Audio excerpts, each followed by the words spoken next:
Bom dia. Sempre fui sonhador, é isso que me mantém vivo.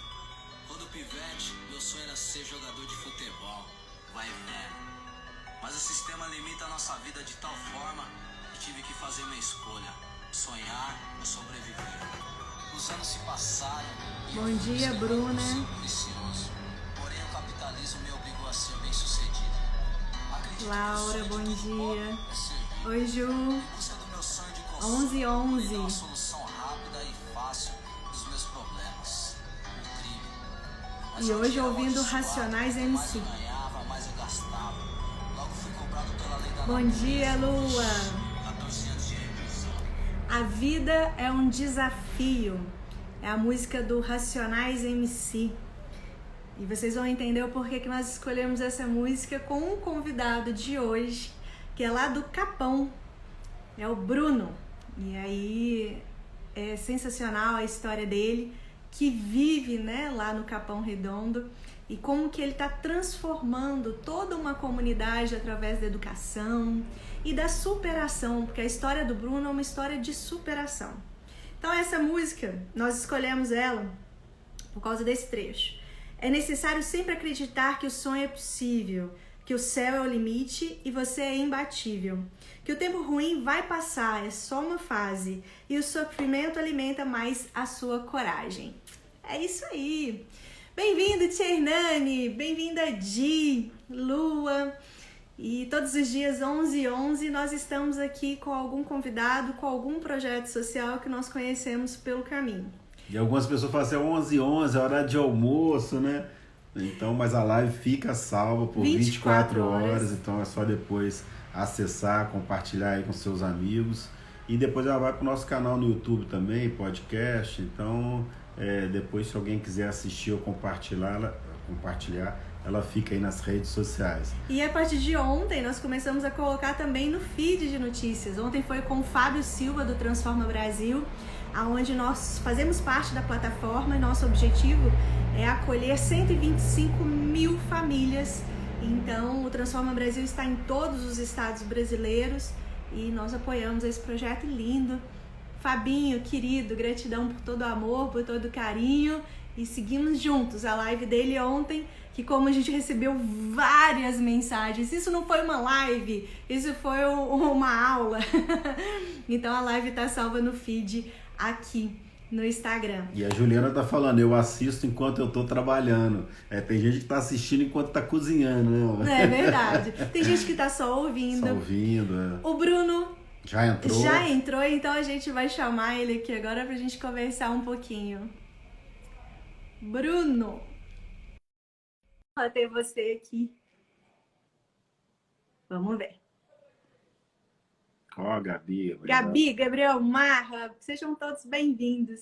Casal que amo. Gratidão, Gabriel. Oi, querido! Olá, Bruno. Bom dia, tudo bom? Bom dia. Bom dia, Bruno. Que prazer estar com você aqui, conversar com você. Sua história é inspiradora e a gente quer compartilhar ela com o máximo de pessoas possível. Maravilha. Prazer é todo meu em conhecer vocês. Um casal que eu admiro muito pelo que representa para o Brasil e pelo que faz em todos os sertões por onde vocês arrastam aí, né? Arrastam, acho que acima de tudo, alegria e inspiração. Que pode, né? Dar certo. Isso. Mostrando um lado do Brasil que o próprio Brasil desconhece. Então, parabéns para vocês. Eu admiro muito. Obrigado pelo convite. Nós que agradecemos aí a oportunidade e o seu tempo, né? Que a gente sabe aí que seu tempo também é precioso, né? Então, para a gente é uma honra aí poder estar falando com você. Sabe que você tocou um ponto muito interessante, Bruno, que é a gente mostra um Brasil que às vezes muito brasileiro não conhece, né? As pessoas falam muito dos problemas, mas a gente tem que jogar a luz nesses heróis invisíveis, como você, um herói que não tem capa, que não tem arma, mas que está transformando a comunidade.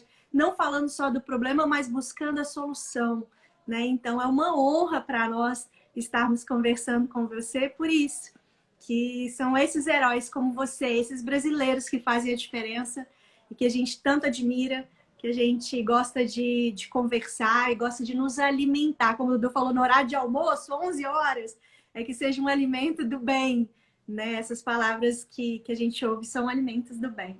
Mas me conta, e conta para todo mundo. Lembrando que essa live ela fica salva aqui, depois ela vai para o canal no YouTube para que outras pessoas possam assistir. Conta como que foi a sua vida lá atrás, que eu acho super inspiradora. Você frequentando a casa da sua avó, quantas pessoas que moravam lá, a questão do caminhão do lixo. Conta tudo lá de trás até depois a gente vai chegar na nave. Mas conta essa história, esse passado seu. Bom, eu cresci num bairro chamado Jardim Valquíria, no Morro do Piolho, aqui no Capão Redondo. Capão Redondo é um distrito grande, né? Tem muitos bairros. Se somar toda a população de Capão Redondo e Campo Limpo e Vila Andrade, que são 3 distritos administrados por uma subprefeitura aqui no município de São Paulo, isso dá mais de 500 mil de habitantes. Tem muita gente, né? Então, o nosso distrito aqui ele tem um porte habitacional maior do que muitos municípios brasileiros, né? Então, eu cresci nesse pequeno bairro do Morro do Piolho, mais especificamente na Rua Sem Saída, onde eu até os meus 7 anos, né, antes da minha mãe se mudar e se emancipar da minha avó, brinquei naquele monte de lixo que tinha ali, que o fato da gente morar no barracão da avó, que era no final da viela na Rua Sem Saída, né, como o caminhão de lixo não entrava na viela, óbvio, porque é muito grande, todo mundo colocava os seus lixos na ponta da rua. Então, quando formava aquele monte de lixo, a gente ficava ali brincando, né? Muitos meninos gostavam de soltar pipa, eu ficava mais vidrado naquilo que eu conseguia recuperar do lixo e fazer brinquedo. E tinha uma mágica, né? Porque o caminhão subia na rua finalmente para coletar o lixo e levava todo aquele lixo embora. E eu sempre fiquei, de alguma maneira, sonhando com aquilo. E a primeira oportunidade que eu tive depois de me tornar coletor de lixo foi o que eu fiz. Só que dos meus 7 até os meus 14 anos, muita coisa aconteceu. Yara e Dudu, eu mudei com a minha mãe para o Brejo, 2 ruas abaixo, no mesmo bairro, né? Minha mãe conseguiu uma casa com um banheiro. E era eu, né, minha mãe e os 4 irmãos, Juliana, Lucas, José e Alice. Então a gente estava numa situação também de vulnerabilidade, porque nesse cômodo com banheiro não tinha todas as estruturas. E eu cresci ali dos 7 aos 14 anos, de frente com um córrego e de frente também com uma biqueira. Então, até os meus 14... eu recebi um repertório, uma pressão muito grande, social. Eu não conhecia os livros, eu não era muito engajado na escola. Apesar da minha mãe fazer muito esforço, e sempre o seu maior estímulo, né, foi de Bruno, vai para a escola. Bruno, vai fazer a lição. A gente vai se enturmando e vai conhecendo outras coisas ali já os 12, 13 anos de idade. E com 14 anos eu acabei me envolvendo no contexto onde eu estava. Por um motivo muito simples, gente. E vocês entendem muito bem o que eu estou falando, esse casal maravilhoso aqui. Que tem muita cara... esse transformador brasileiro, sabe? Que consegue fazer da gambiarra um grande case. Eu acho que eu estava preso dentro de mim, sonhando tanto e achando que o caminho por onde eu estava trilhando até ali 14, 15 anos de idade iria me levar para algum lugar, iria me levar para o meu sonho, para a realização do meu sonho. E na verdade não. Esse caminho acabou me levando para a FEBEM e eu fiquei privado da minha liberdade. Até esse macro, né, na minha vida de ficar preso na FEBEM, de ter que ver minha mãe passar por muita humilhação, né? toda a ausência paterna na minha infância, tudo isso fazia muita confusão para mim, né? Eu era um adolescente, tipo, muito livre, né? Crescido na rua, com todas as questões da periferia de São Paulo, um menino que cheio de sonho, mas ao mesmo tempo sem entender um monte de outras coisas, sabe? E coisas que nos fazem um pouco de falta, né? E hoje eu falo aqui na favela que quem cresce com o pai presente é privilegiado. A gente fala muito isso. Não sei se as pessoas que estão nos assistindo já fizeram a corrida dos privilégios. São coisas que muitas pessoas não param para pensar. Se você teve um pai e uma mãe, é um privilégio. Se você teve uma mãe, sabe, essas coisas assim, são pequenas coisas que às vezes muita gente, não. E todo o contexto, igual você falou. Eu não sei se você estava desde o início da live, a gente sempre começa com uma música, e a música de hoje foi A Vida é o Desafio, do Racionais MC, que fala justamente sobre isso. Sempre fui um sonhador, é isso que me mantém vivo. Quando pivete, meu sonho era ser jogador. Mas o sistema limita a nossa vida de tal forma que tive que fazer escolha, sonhar ou sobreviver, né? Isso acontece com muitas pessoas, né? Tem algumas mensagens aqui. O Bruno é exemplo aqui na quebrada, né? Cada um chama quebrada, favela, comunidade. Então, assim, tem todo, às vezes, um contexto ali que vai acontecer alguma coisa na vida. Aí você foi para a FEBEM.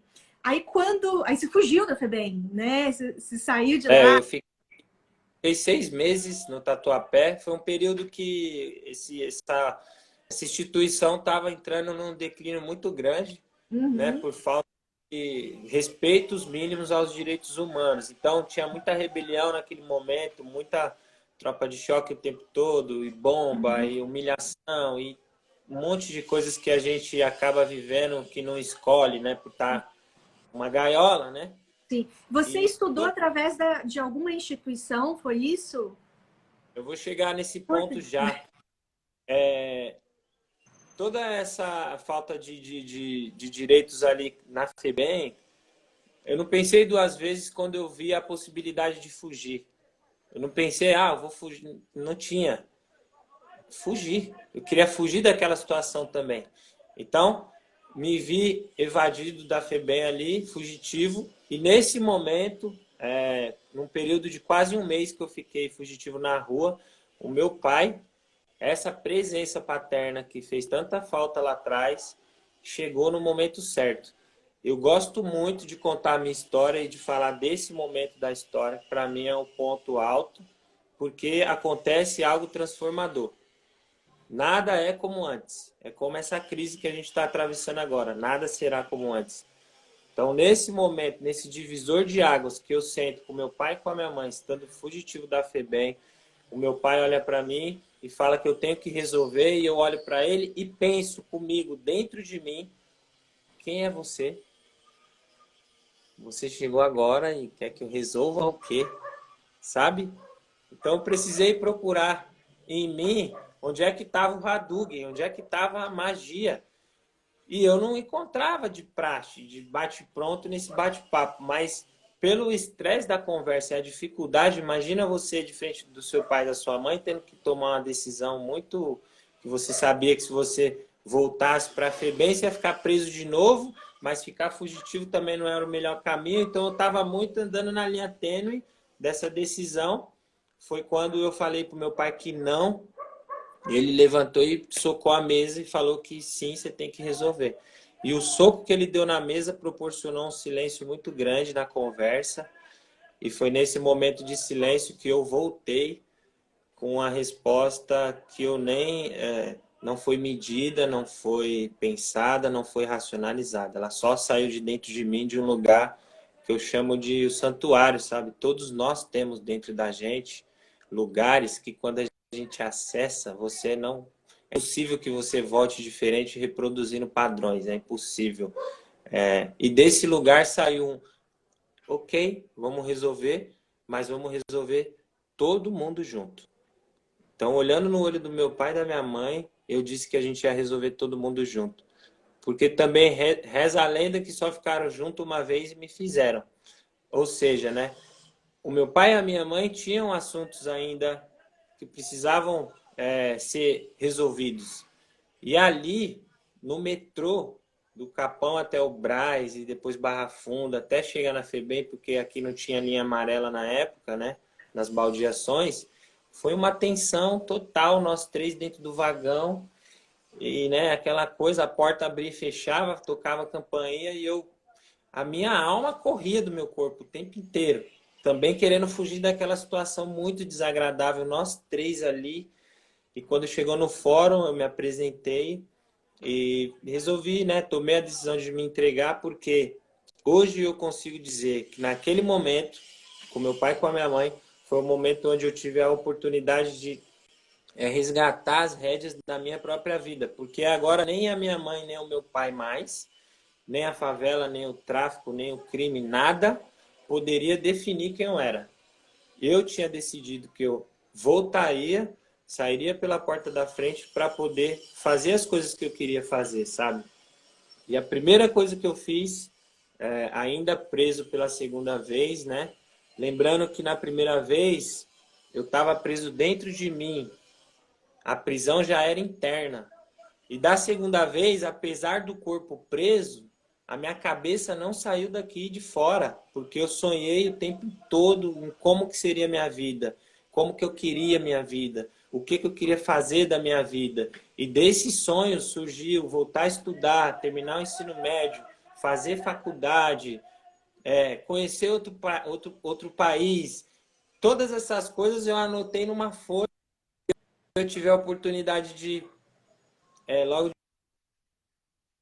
de cara, quando eu saio, poder voltar a estudar, sabe? Depois de alguns nãos, né, em algumas escolas, eu consegui um documento pela própria FEBEM que a escola era obrigada a me dar uma vaga. Então, Yara e meu amigo, nesse momento, foi o momento que eu procurei ajuda. Eu fui buscar ajuda. E aí eu me deparei com o Instituto Ruha, que atuava aqui no Capão Redondo, de uma forma muito diferente. Era um projeto incrível que assistia famílias em situação de risco e que as minhas irmãs, por engravidarem muito cedo também, elas já participavam desse projeto, e eu fui assistir uma palestra e adorei. Então, a partir dali eu comecei a também participar e pedir ajuda para aqueles educadores sociais que atuavam junto a essas famílias, né, em situação de risco. Então, foi nesse momento que eu me ancorei no Instituto Ruha e passei a participar dos programas, né, que eles ofereciam. Depois de terminar o ensino médio, estar participando do projeto, em 2008, 2009, veio uma oportunidade, né? Eu fiz o Enem, não lembro exatamente qual era o ano, mas acho que foi 2009. E esse momento também me marcou muito da minha vida, porque tomei uma chapuletada no Enem. Eu não era de ler livro, né? Eu não tinha o hábito de estudar tanto. Então eu fui fazer o Enem achando que você faz o Enem e você passa para dentro da universidade. Eu achava que era assim. Eu não tinha esse conhecimento, né? Que precisava ter um cursinho, que precisava se preparar, que tinha um monte de pré-vestibular antes daquele momento, né? O jovem de periferia ele não tem essa informação. A própria escola, o ensino médio, ele é defasado a tal ponto que te joga lá para concorrer com os caras que tá fazendo. Tem E um muita monte gente de... pode falar assim, mas como não sabe? As informações... Gente, não sabe. A Infelizmente, realidade é outra. a realidade é realidade outra. Então, se vocês quiserem conhecer, vocês precisam de ir lá mesmo e entender, porque é muito fácil da cadeira de muitas pessoas, da casa de muitas pessoas, falar assim, mas não é possível que não sabia, uma coisa tão básica. Não. Vai para dentro de uma comunidade para você entender o que é que a gente está falando. Vai, continua. A história é ótima. Então, eu fiz o Enem, 2009. Quando veio o resultado, eu olhei e eu chorei. Porque eu falei, nossa, por aqui eu nunca vou entrar dentro da faculdade.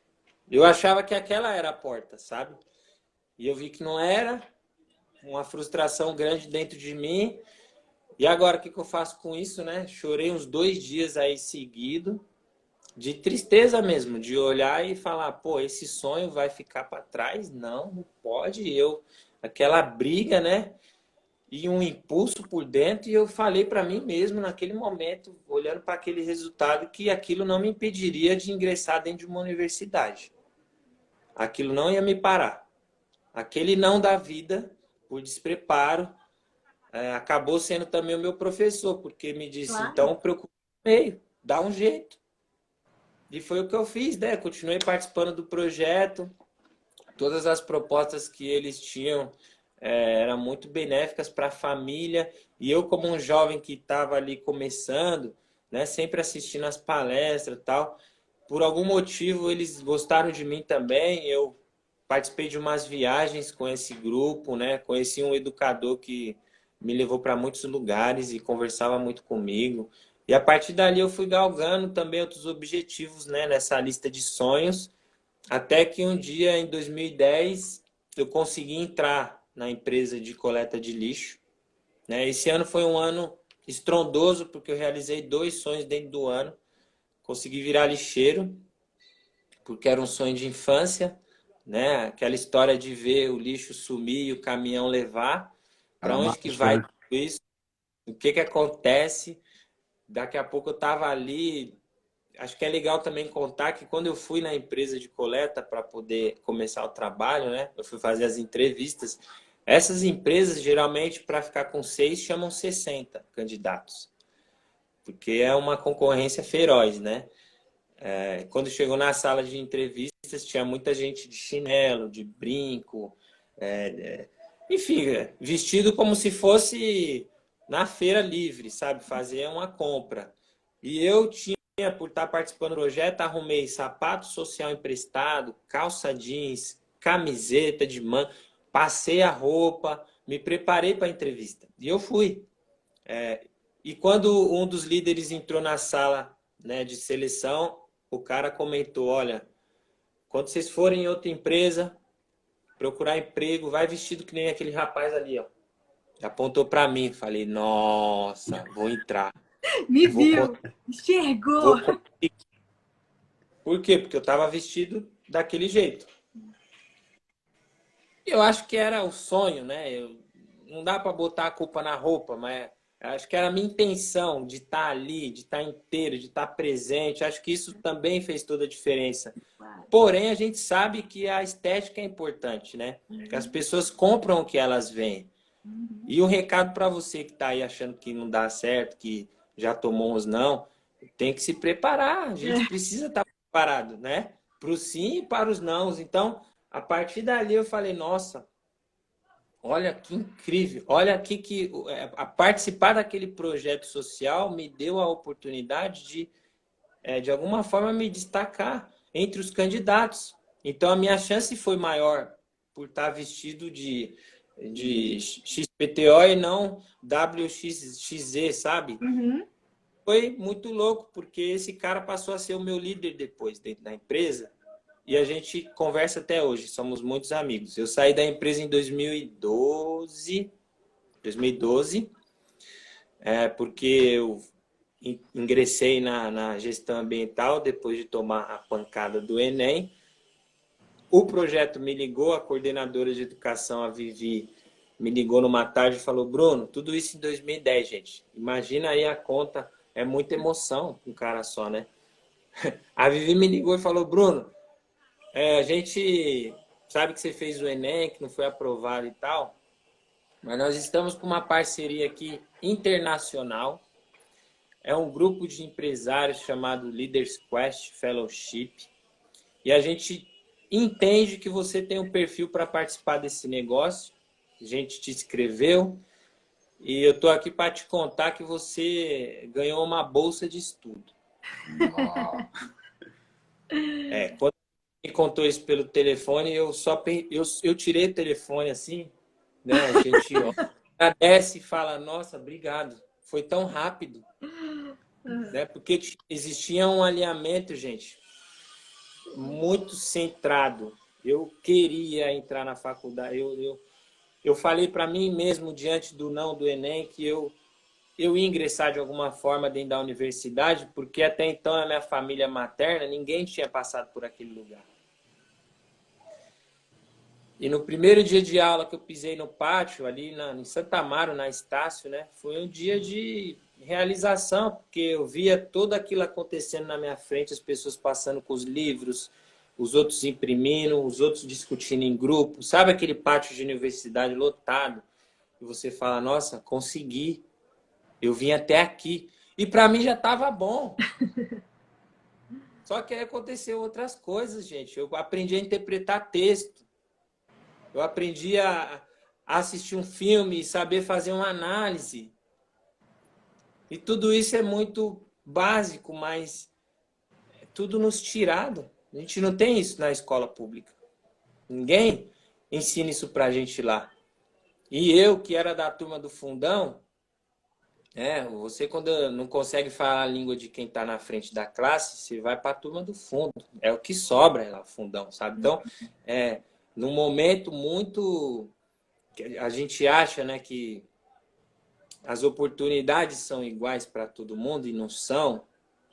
A gente precisa identificar, né, o que também a gente cria de oportunidade. Então, fazer essa transformação, essa mudança que eu, graças a Deus, consegui imprimir na minha própria vida, me deu, sabe, essa credencial de olhar e agradecer por estar dentro da universidade, porque pelos números e pela sociedade, por tudo que é dito, não é um lugar para mim estar. Né? Mas a gente pega e desconfigura esse número, esse dado, essa estatística. A gente desmente ela diariamente, porque é lugar para mim, é lugar para os meus e é lugar para nós. Passei a adorar, a estudar, então fiz esse curso, foi gestão ambiental, tudo isso por causa do livro. Em 2011 eu fui para... Tinha um sonho, aliás, né, de conhecer a África. E esse mesmo projeto me deu a possibilidade de fazer uma participação, né, num outro curso com uma outra ONG internacional chamada Outward Bound Brasil, que me levou para a Romênia, né? Então você imagina essa história da Romênia, foi muito louco, porque nunca tinha andado de avião, né? Não tinha nem e-mail até então. Me fizeram um e-mail, um endereço de e-mail, me mandaram um e-mail.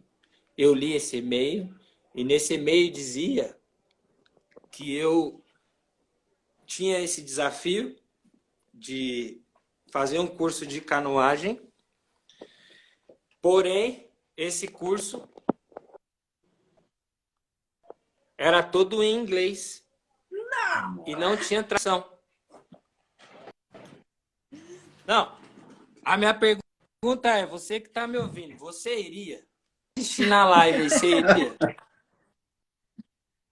Sem saber, sem tradução, sem ter saído, mal saído do capão.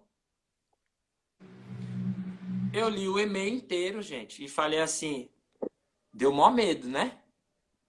Falei, não, mas eu vou. Ah, não é a África, mas é a Romênia, tá bom. Eu vou nessa daí. E eu fui para esse curso, respondi o e-mail lá, falando que eu topava e que eu agradecia a oportunidade e eu resolvi ir, né? O que era, né, esse curso na Romênia? Era um encontro de jovens de vários países europeus com o tema de liderança e empreendedorismo. Uau, top.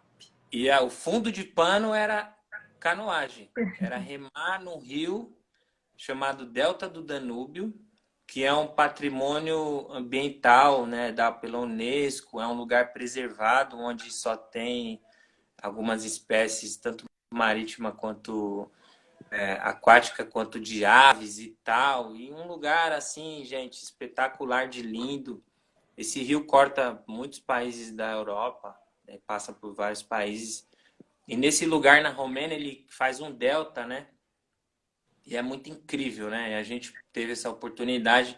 E eu fui para lá era tudo novo, andar de avião, desde pedir café dentro do avião em inglês até estar no aeroporto para pegar bagagem, era tudo novo.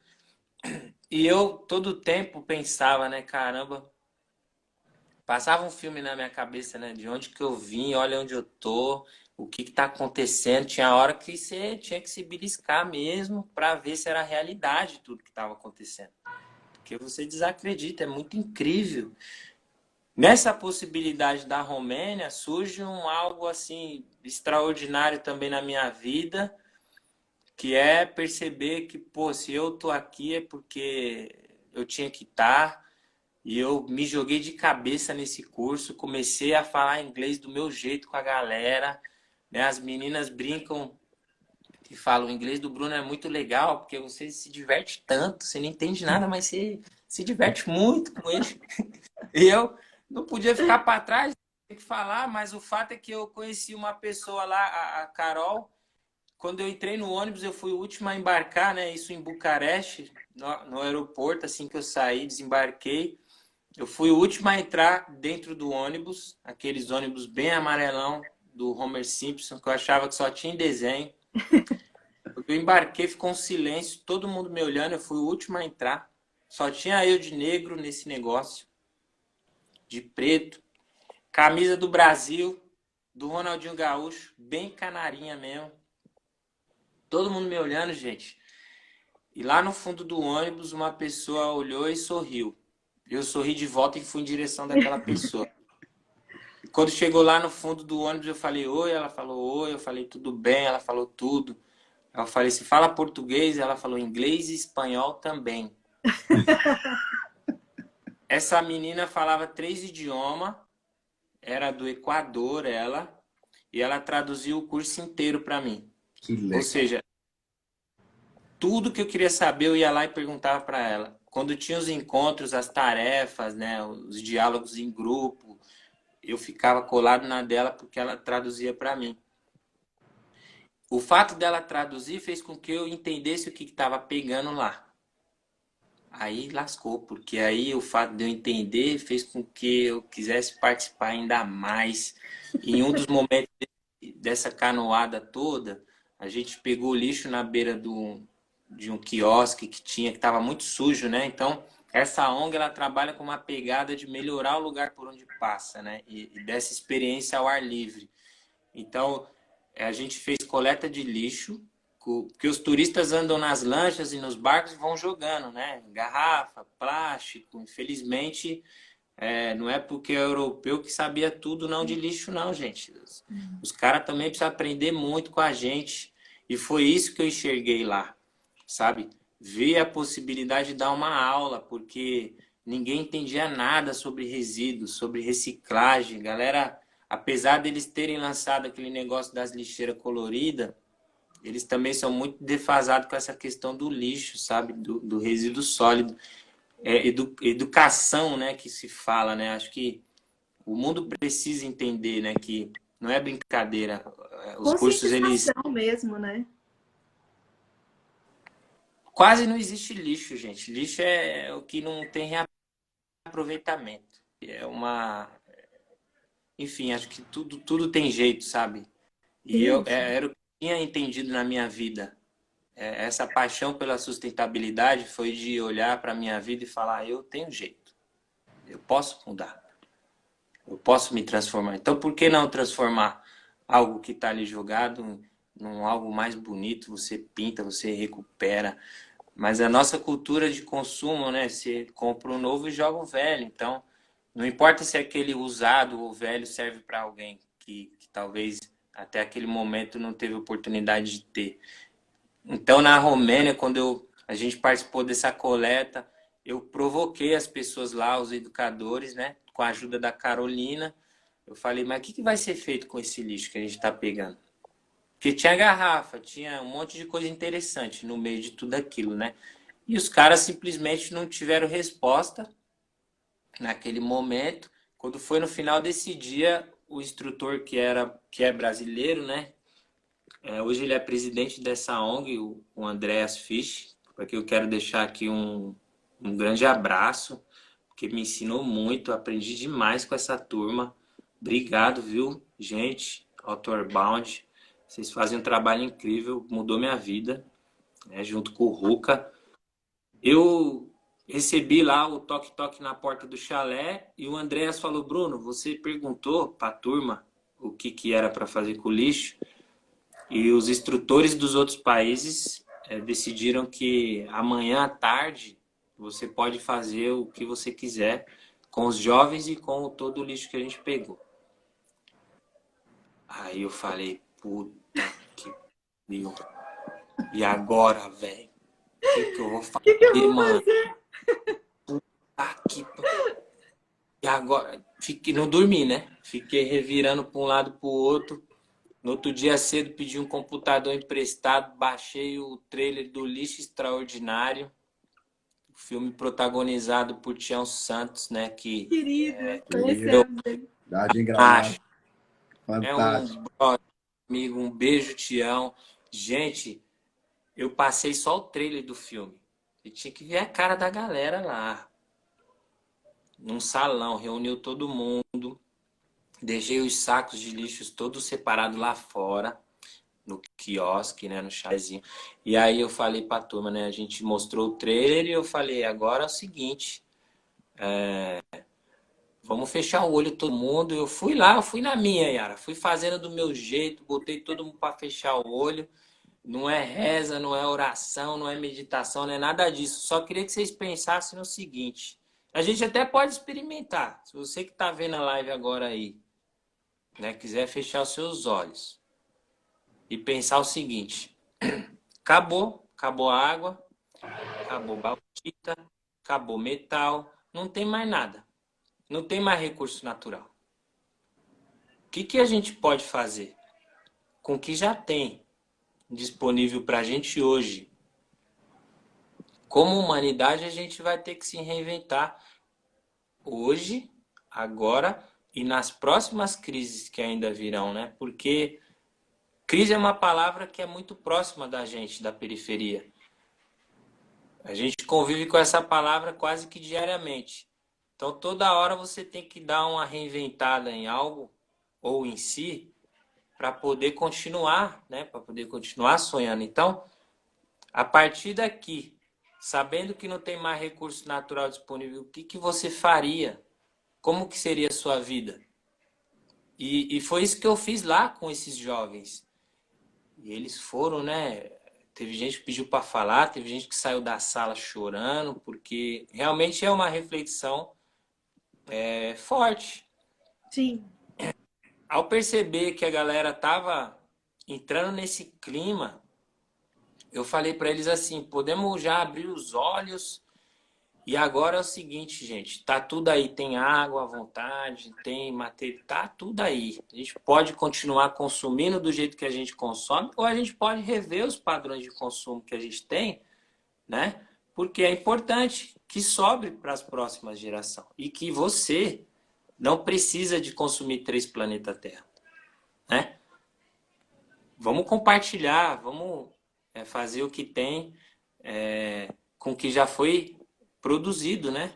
Vamos reinventar o negócio, ressignificar a parada, né? Não existe lixo. E fui falando isso até que chegou o momento da gente sair para fora, grupos, e o desafio era simplesmente a galera destinar o material certo na lata certa, sabe? Por cor certa.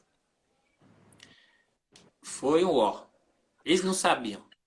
Eles não sabiam. O padrão de cores inventado pela Europa não funciona na própria Europa.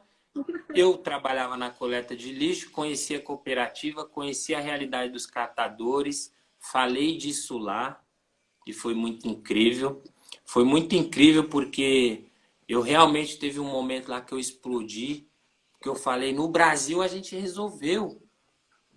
Então, a dona de casa que está lavando louça, lavando banheiro, levando criança para a escola, fazendo marmita, varrendo o quintal, às vezes trabalhando fora, trabalhando dentro. Imagina aquela mulher com um monte de braços, né, tendo que resolver tudo. Ela não tem tempo de separar o material, né, o vermelho, o amarelo, o azul. Não dá. Então, no Brasil, a gente resolveu. o que é reciclável e o que não é. Simples. É isso que funciona. É o seco e o molhado. Né? O catador passa na porta de casa e pega. Vamos valorizar essa categoria de profissionais que são muito mais do que catadores, são agentes ambientais que fazem um trabalho gratuito para você. Sim. Né? E, infelizmente, as nossas instituições ainda não dão o devido reconhecimento para essa classe. Não. Mas a gente, cidadão, é que tem que fazer isso. Não podemos esperar pelo poder público nem por ninguém. Somos nós, né? Tem uma frase muito incrível no começo desse documentário, que é dita por um senhor que está em cima de um caminhão. Esse senhor, ele morre durante a gravação do documentário, né, do lixo extraordinário. Ele fala assim, 99 não é 100. Se uma pessoa para de jogar as coisas na rua, começa a guardar o material reciclável para o catador, disponibilizar isso de forma diferente no meio do seu lixo, isso faz diferença na família de um catador. Essa mensagem que o seu Walter ali dá no começo do filme é muito incrível. E aquilo me marca, né? Então eu levo isso para a Europa, para jovens de vários países, Alemanha, enfim, tinha gente de Hong Kong também, né? Nesse encontro. Foi algo que me destravou, me elevou, porque eu tive a oportunidade de falar disso lá. E eu me inflamei falando e falei que o Brasil resolveu e batia na mesa, igual meu pai fez, sabe? Falando, nós resolvemos. E eu via que eles iam ficando quietos e prestando muita atenção. E eu falava mais alto dentro daquele salão. E coisa típica de brasileiro, né? Aí, enfim, dei aula de abraço, mas o ponto alto do negócio todo da Romênia foi que eles não sabiam destinar, mas eu falei, então vou dar mais uma chance para vocês, né? Vamos montar de novo os grupos. E o desafio agora, né? Challenge, que eles adoram, né? Quem não gosta de um desafio, né? O challenge agora é você construir coisas a partir do que está aí, né? Em grupo. E teve um grupo que pegou uma caixa de papelão e conseguiu fazer, usando vidro, usando tampinha de garrafa, o contorno do trecho que a gente fez a canoagem no Rio Delta do Danúbio. Uma caixa de papelão. Eles fizeram um negócio, tipo uma maquete, que ficou lindo. E o instrutor da Romênia olhou para aquilo e falou, gente, isso aqui é extraordinário, a gente vai levar isso para deixar exposto no Museu de Bucareste. Aí eu me empolguei. Falei, vai pro Museu de Bucaré, capital, né? A cidade do Vlad, né? Que é o Drácula. Vocês sabiam? É Romênia, né? Ele é romeno, cara. A lenda começa lá. Uhum. A gente viu castelos lá, foi lindo. Ter esse trabalho exposto no Museu da Romênia com o intuito de conscientizar os turistas a não jogarem lixo dentro do rio, eu vim no avião pensando assim, olha o que eu fiz. Eu vou fazer alguma coisa onde eu moro. Sim. Eu vou fazer no Japão. Eu vou mudar aquele negócio. E ali muitos insights, né? Na volta, dentro do avião, pensando no que eu poderia contribuir, fazer para minha comunidade. Foi quando nasceu o primeiro projeto do café junto com o meu irmão. A gente customizou todo o quintal, né? E inclusive participou do quadro do Luciano também, de empreendedorismo. E essa experiência de viajar, de sair de casa, de pôr uma mochila, sabe? Andar numa trilha, estar em grupo, estar na natureza, tudo isso me expandiu muito, mas muito mesmo. Né? Essas viagens vivenciais, elas marcam muito. Forte dessa viagem é a mensagem de que, gente, o Capão Redondo, assim como é o Rio Delta do Danúbio, ele precisa tornar um patrimônio cultural da humanidade. Um patrimônio cultural da humanidade reconhecido por essas instituições. Porque a gente não aceita mais dizer que aqui é um lugar violento, que aqui é um lugar onde só tem bandido, onde só tem traficante. Mentira. Mentira. Onde tem mais bandido? um metro quadrado do Capão Redondo ou um metro quadrado de Brasília. Aqui é lugar de gente do bem, de gente boa. Então a ONU precisa ressignificar. A ONU não, a gente, né, primeiro, mas a ONU tem que trazer esse reconhecimento. A Unesco, seja lá quem for, sabe? Mas isso começa por aqui, nos nossos veículos, nas nossas redes, né, nos nossos meios. É o que eu falo para os jovens, para as pessoas que estão aqui próximas de mim. É isso, para mim, o Capão Redondo é um lugar extraordinário, que tem uma lição a ensinar para o mundo muito maior, que a gente não tem noção, assim, através do hip hop, através da sua cultura de literatura periférica, através do empreendedorismo e as ONGs que transformaram essa região num lugar melhor, num lugar de paz, num lugar onde essas crianças que hoje, né, participam e são assistidas por esses projetos têm a oportunidade de conviver com outras pessoas extraordinárias que tiveram nas suas vidas grandes transformações. Então, é uma geração de colheita aqui, Sim, né? sim. Com todos os desafios que tem, né? Principalmente hoje, porque está bem escasso as coisas, tem bastante gente passando por muita dificuldade, a gente sabe disso, né? Mas a gente não desiste e não perde a esperança. Gente, E essa campanha que a Nave está fazendo agora? Conta pra gente um pouco aí a campanha que o Núcleo de Acolhimento, a Nave, está fazendo hoje. Sobre a Nave... A gente tem 15 minutos pra gente poder, senão a live vai cair. Conta pra gente Passou rápido aí. Você queria só meia hora, vai dar 1 hora. Conta pra gente do café, aí do café, café, como que se transformou pra Nave, pra assim. Nave. E a gente precisa de falar do apadrinhamento para chamar as pessoas para apadrinhar. Em 2014, a gente participou do quadro do Luciano Huck. Eu tinha conhecido o amor da minha vida nesse ano também, a Micheline. A gente se conheceu no meio do show do Racionais. Que legal. E começou com a música do Racionais hoje, que massa. Coincidência. Top. E a gente conheceu a favela Jerusalém aqui no Jardim Lídia, entrou nessa comunidade e não saiu mais. A gente foi para lá para doar cestas básicas. Quando a gente chegou nessa comunidade, né, ela já tinha um vínculo com essa favela, porque ela trabalhava na pastoral da criança, porém ela só podia ir até um determinado ponto da comunidade. Dali eles não passavam. E quando a gente se conheceu, ela me contou dessa comunidade, né? Até que um dia o Gui ligou, tudo isso ali no 4º mês de namoro. O Guilherme me ligou e falou: Bruno, tô com mais cestas básicas aqui, a gente queria entregar para quem precisa, se conhece alguém, estamos fazendo uma campanha. Eu olhei e falei: Micheline, aquela favela lá, vamos lá? Tem uma amiga aqui querendo doar cestas básicas. Vamos lá onde você falou que queria ir e nunca foi? A gente pegou e foi. E quando a gente chegou lá, a gente foi super acolhido pelas famílias. E a gente viu que realmente tinha essa necessidade das cestas básicas. Que abrimos o armário, perguntamos o que precisava e as pessoas foram nos falando, nos dizendo. E isso foi louco, porque até ali, gente, eu estava num momento de descoberta, né? A gente estava começando uma vida nova e tal, e todo aquele deslumbre, né?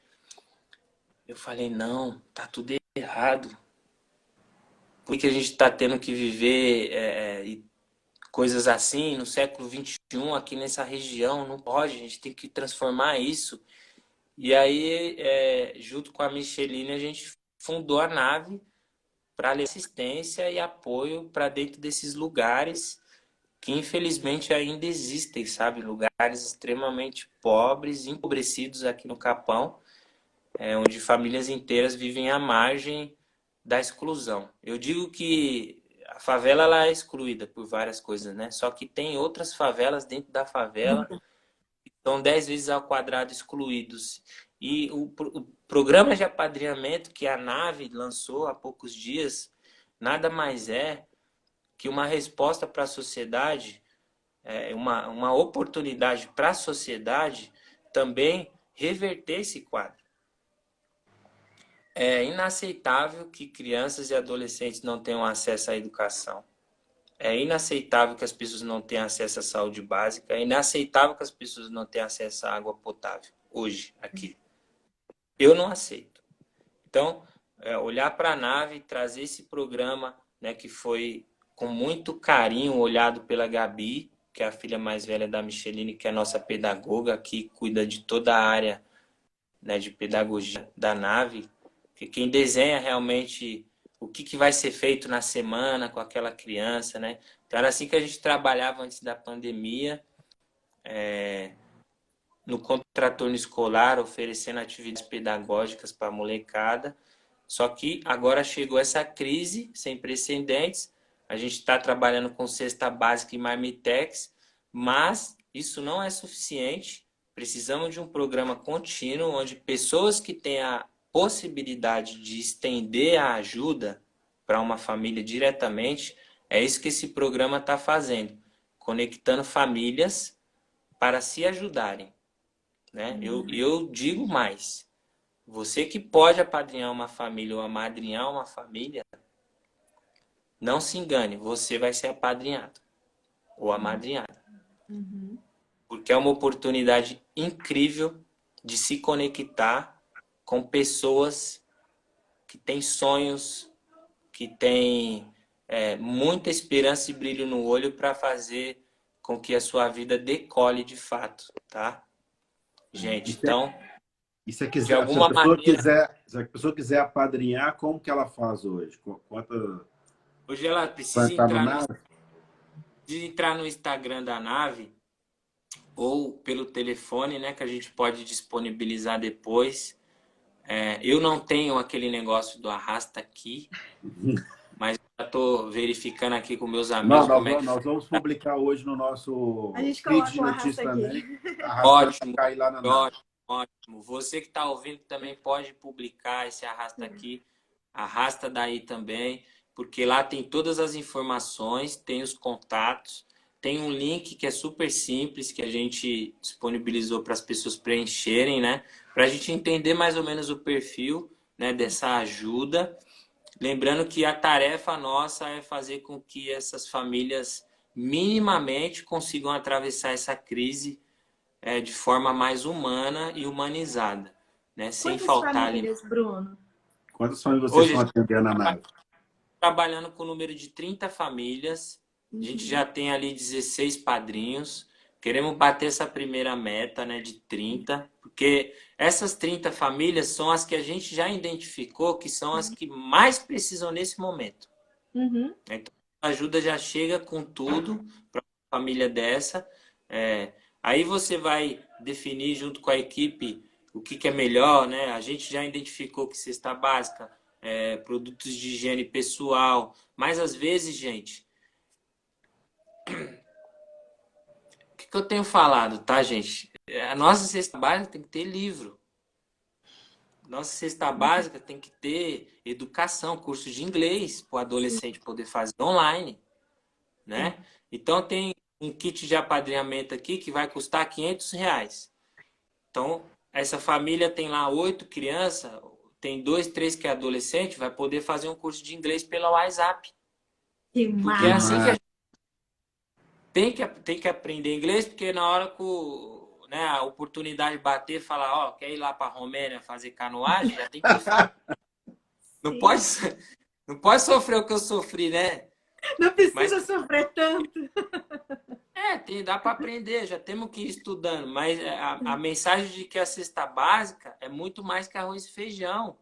Sim. Não é só de comida que a gente vive, gente. Precisamos disponibilizar educação para as pessoas.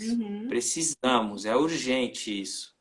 E o aproveitamento desse tempo ocioso, né? Que a gente pode transformá-lo em impacto, a gente pode transformá-lo em transformação, né? Com toda certeza. É utilizar esse recurso do tempo de uma melhor forma possível. Lembrando que a gente está tudo em casa, né? A gente está tudo em casa. Eu tô mega trabalhando. Hoje fiquei um pouco mais para fazer essa live daqui, né? Daqui a pouco eu vou para lá.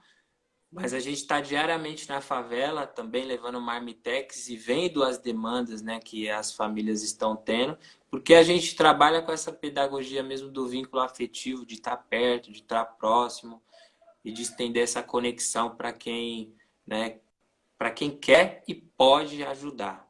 Sua Sim. ajuda vai ser muito É bem-vinda. importante. Bruno, para a gente finalizar, qual que é a sensação de fazer o bem?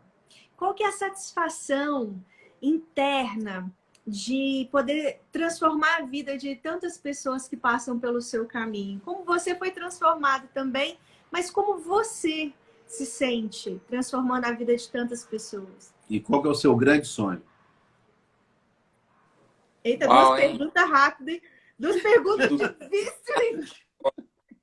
Dudu pegou pesado. Olha só, eu me sinto um cara muito sortudo porque dessa minha lista de sonhos eu consegui realizar quase todos, né? Desde fazer faculdade, sair do país, empreender também. Eu pude conhecer uma pessoa extraordinária que me deu também um impulso na vida gigantesco e me deu também a oportunidade de embarcar nessa nave, que é onde hoje a gente sonha, né, em transformar esse Capão. E tem lugar para todo mundo na nave, que fique claro, né? A gente ama a diversidade aqui dentro. É uma sensação que não dá para descrever, mas é como se eu tivesse nos meus 7 anos, Yara, brincando com garrafa PET, com papelão. Para mim é uma volta, sabe, no tempo, sempre que era um momento que a gente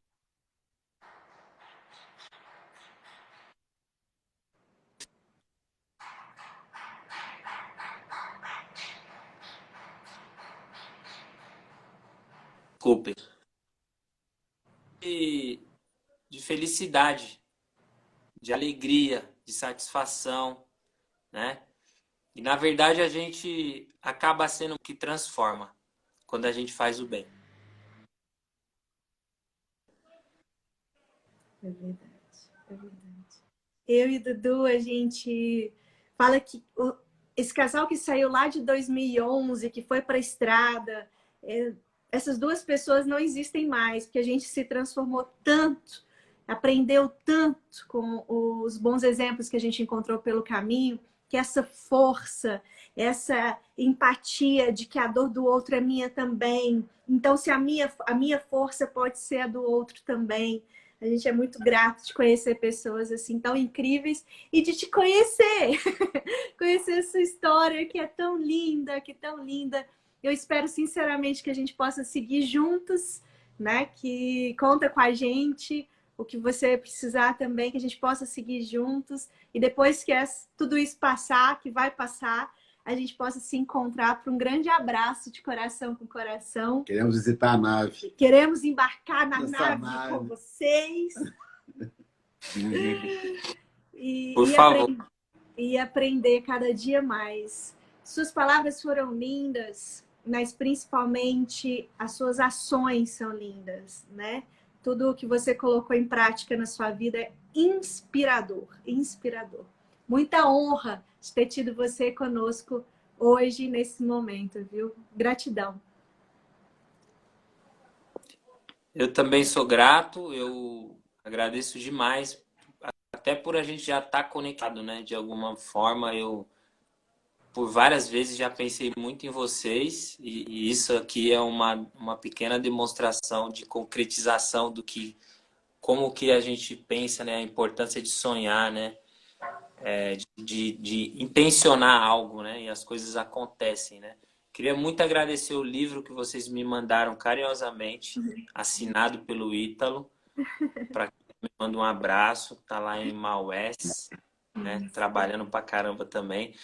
E deixar aqui um salve para toda a galera que vai ver essa live e que pode, né, estender uma ajuda para um vizinho, para alguém que está próximo.